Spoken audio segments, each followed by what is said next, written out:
Assalamualaikum warahmatullahi wabarakatuh. Selamat datang di channel Ilmu Pengetahuan Umum. Dan kali ini saya akan membahas tentang mata pelajaran bahasa Indonesia pertemuan pertama, yaitu teks deskripsi. Tapi sebelum itu, saya mau bertanya kepada kalian, pernahkah kalian mendengar atau membaca tentang teks deskripsi sebelumnya? Tentu kamu pernah melihat atau pernah menonton acara jalan-jalan di sebuah televisi yang menayangkan keindahan pariwisata Indonesia dengan pemaparan yang menarik. Atau pernahkah kalian membaca info perjalanan yang mendeskripsikan keindahan wisata Indonesia? Ya, itulah beberapa contoh teks deskripsi. Teks deskripsi itu dapat ditemukan di buku yang berisi informasi perjalanan, dalam film ataupun cerpen, majalah perjalanan dan program televisi tentang jalan-jalan. Di materi ini akan saya jelaskan tentang teks deskripsi untuk kelas 7 SMP. Baiklah, sekarang kita belajar tentang teks deskripsi kelas 7 semester ganjil.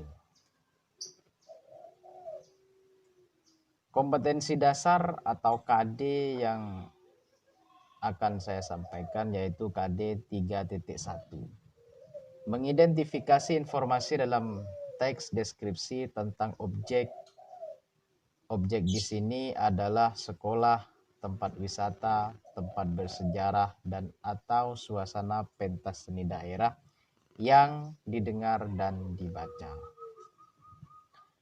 Kemudian tujuan pembelajaran kali ini yaitu peserta didik mampu menentukan ciri isi dan tujuan teks deskripsi.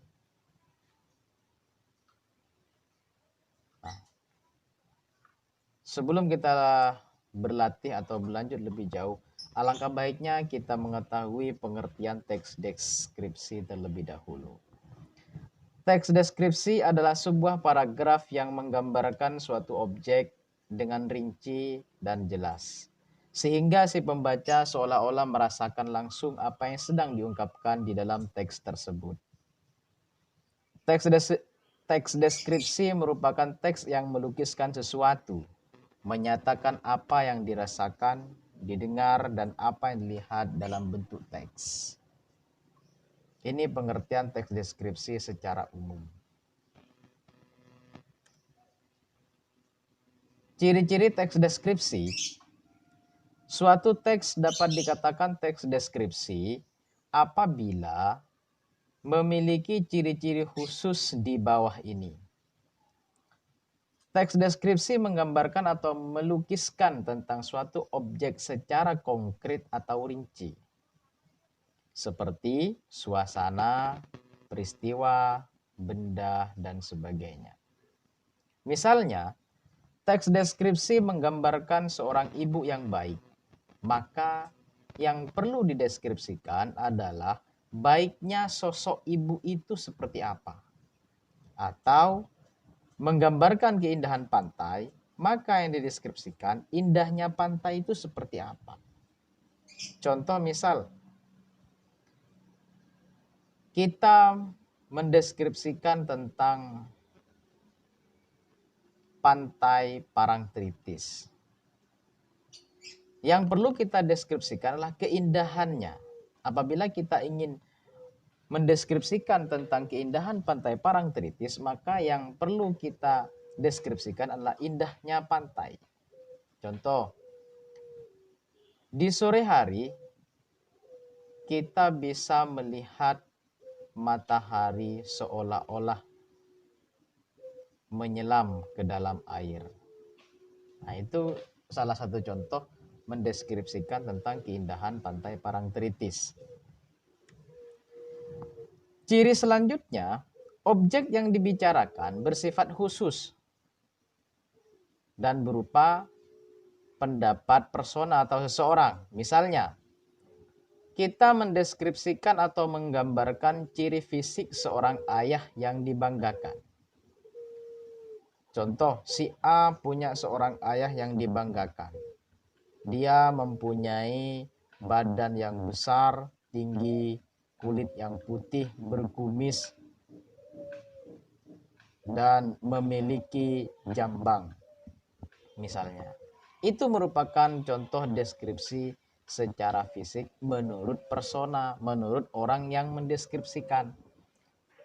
Karena teks deskripsi ini bisa berupa apa yang persona lihat, apa yang persona dengarkan, dan apa yang persona rasakan. Tujuannya, teks deskripsi ini memiliki sebuah tujuan. Teks deskripsi bertujuan menggambarkan atau melukiskan secara rinci dan penggambaran sekonkret mungkin suatu objek, suasana, perasaan, sehingga perlu digarisbawahi sehingga pembaca seakan-akan melihat, mendengar, mengalami apa yang dideskripsikan. Jadi, teks deskripsi itu bisa dikatakan sebagai teks berhasil apabila si pembaca bisa masuk ke dalam teks tersebut atau bisa mengerti seolah-olah si pembaca tersebut mengetahui padahal dia belum tahu. Seperti contoh ini saya berikan sebuah contoh teks Parangtritis nan indah. Salah satu andalan wisata kota Yogyakarta adalah Pantai Parangtritis. Nah, ini merupakan teks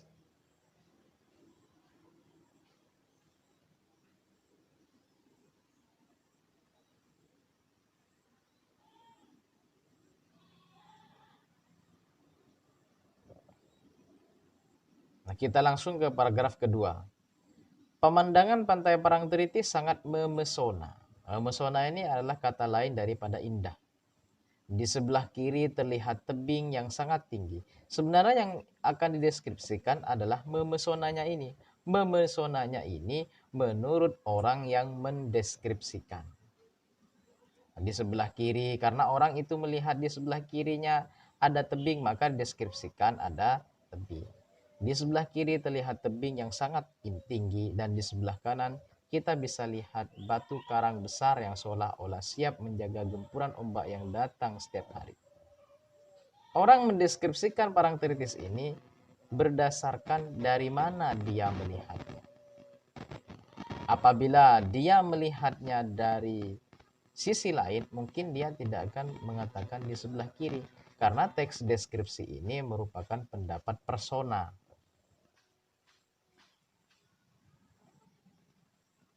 Kemudian ada latihan.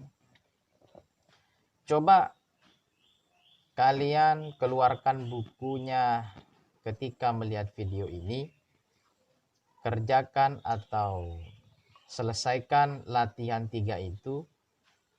Kemudian kalian tulis di kolom komentar jawaban kalian. Nanti saya akan komentari ulang jawaban yang kalian tulis di kolom komentar. Baik, sekian dari video saya. Kurang lebihnya mohon maaf. Semoga ini bermanfaat dan kalian bisa mengerti dengan mata pelajaran teks deskripsi pada hari ini. Sampai jumpa di video kedua tentang teks deskripsi juga. Assalamualaikum warahmatullahi wabarakatuh.